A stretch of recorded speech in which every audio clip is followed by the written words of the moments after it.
Selamat pagi untuk seluruh anak didik kami, khususnya kelas 9. Semoga tetap sehat dan semangat. Mari kita dalam setiap harinya memberikan yang terbaik untuk masa depan kita.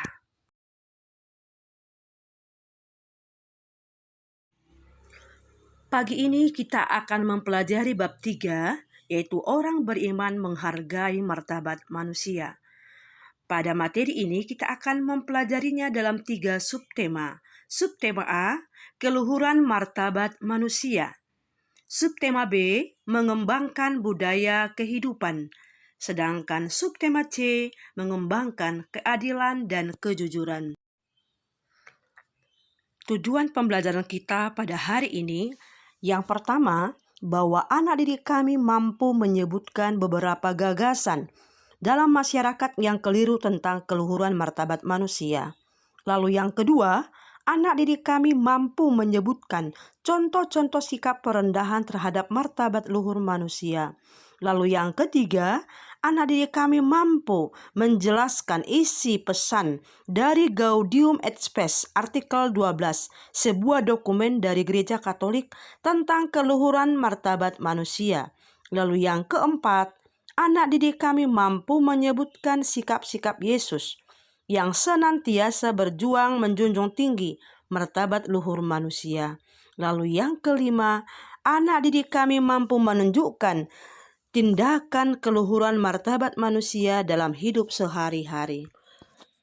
Nanti anak-anak didik kami di akhir doa seperti biasa kita doakan nanti, Santo Yosef, jawaban kita doakanlah kami. Santo Yohanes Don Bosco, jawaban kita doakanlah kami. Santa Maria, jawaban kita doakanlah kami. Kita akan memasuki materi hari ini yaitu bab 3, subtema A, keluhuran martabat manusia. Ada 3 pandangan yang keliru tentang keluhuran martabat manusia. Yang pertama, yaitu ada sebagian masyarakat menilai seseorang dari kekayaan atau harta yang dimilikinya. Orang yang memiliki kekayaan yang berlimpah dan banyak memberi bantuan kepada masyarakat, maka pada umumnya mereka akan dihormati atau dihargai dimanapun. Yang kedua, ada sebagian masyarakat yang menghargai seseorang dari kedudukan atau jabatan yang dimilikinya. Artinya, semakin tinggi jabatan seseorang, maka keberadaannya, pengaruhnya di tengah masyarakat semakin tinggi. Contoh, kalau seorang camat, seorang lurah, apalagi kalau dia seorang direktur di sebuah perusahaan yang ternama, maka pengaruhnya sangat besar. Berbeda kalau seseorang hanya sebagai OB atau kebersihan, maka dimanapun dia berada, kurang dihargai keberadaannya. Yang ketiga, ada sebagian lagi berpandangan bahwa nilai seseorang ditentukan oleh penampilannya. Maka tidak heran zaman sekarang banyak orang berusaha untuk mempercantik penampilannya dengan berbagai cara. Ada yang melakukan seperti operasi plastik, atau ada juga yang melakukan suntik silikon. Apa tujuannya? Supaya penampilan mereka semakin menarik. Tentu ada juga orang yang berpenampilan lebih lagi dengan memiliki mobil mewah, baju yang mahal. Tentu semua itu tujuannya adalah agar mereka mendapatkan pengaruh di tengah masyarakat atau mendapatkan penghargaan di tengah masyarakat. Kita akan memperdalam bagaimana pandangan masyarakat tentang keluhuran martabat manusia. Nah, mari kita dengarkan cerita Bapak I.J. Kasimo. Bapak I.J. Kasimo adalah seorang menteri di era pemerintahan Bapak Presiden Soekarno. Beliau adalah seorang menteri dalam negeri. Nah, pada suatu waktu ada sebuah kisah. Bapak I.J. Kasimo akan meresmikan sebuah desa. Nah, tentu kita tahu, kalau sebuah desa hendak menerima tamu kehormatan, apalagi seorang menteri, apa yang mereka lakukan? Tentu warga akan menata desa sebaik mungkin. Maka mereka akan mempersiapkan upacara penyambutan yang luar biasa. Maka panitia mulai merencanakan seluruh persiapan yang matang untuk menyambut yaitu Bapak Menteri. Maka apa yang mereka lakukan? Mereka mulai menyiapkan dari tari-tarian, mulai menyiapkan yaitu bagaimana nanti bunga yang bagus yang akan dikalungkan kepada Bapak Menteri. Dan mereka juga akan mempersiapkan sambutan dan acara yang begitu baik. Nah, tibalah hari yang dinantikan, maka seluruh panitia mempersiapkan diri untuk menyambut tamu kehormatan, yaitu Bapak Menteri Dalam Negeri, yaitu Bapak IJ Kasimo. Nah, mereka berpikir, nanti kalau menteri datang, tentu menteri akan membawa rombongan yang banyak dengan mobil yang mewah. Nah, apa yang terjadi? Penantian yang sudah cukup lama. Mereka menantikan kehadiran Bapak Menteri untuk meresmikan desa mereka. Tapi apa yang terjadi? Mereka tidak menyadari karena mereka hanya berpikir mobil yang bagus, mobil yang mewah, rombongan yang banyak. Ternyata tanpa mereka sadari, ada sebuah delman yang melintas di depan mereka. Dan turunlah seorang bapak dengan pakaian Jawa lengkap, dengan belangkonnya, dan langsung menuju pada ruang pertemuan. Ternyata tidak ada seorang pun yang menyadari hal itu. Akhirnya mereka tetap menunggu, yaitu Bapak Menteri yang mereka tunggu-tunggu. Apa yang terjadi? Ketika sang Bapak Menteri masuk pada ruang pertemuan, apa yang dikatakan oleh salah seorang warga? Mereka berkata, Bapak tidak boleh duduk di kursi itu. Akhirnya Pak Menteri pindah ke belakang.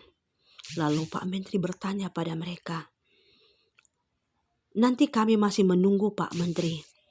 Nah, lalu apa yang dikatakan Bapak yang berpakaian Jawa tadi? Sayalah menteri yang kalian tunggu.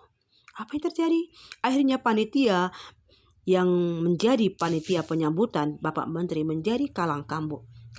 Kenapa? Karena orang tua yang berpakaian sederhana itu ternyata adalah Bapak Menteri yang mereka tunggu.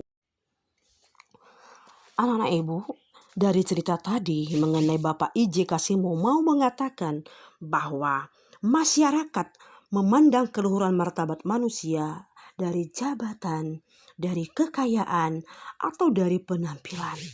Artinya bisa kita lihat karena Bapak IJ Kasimo memakai pakaian yang sederhana, keberadaannya karena penampilannya yang sederhana juga menjadi kurang dihargai, kurang diterima oleh masyarakat pada waktu itu. Mari kita lihat beberapa contoh perendahan terhadap keluhuran martabat manusia. Yang pertama, kita lihat bagaimana kekerasan terjadi dalam rumah tangga. Lalu yang kedua bisa kita lihat yaitu trafficking. Apa itu trafficking? Yaitu perdagangan atau penjualan manusia. Lalu yang ketiga bisa kita lihat yaitu bagaimana manusia dengan bebasnya mengkonsumsi narkoba.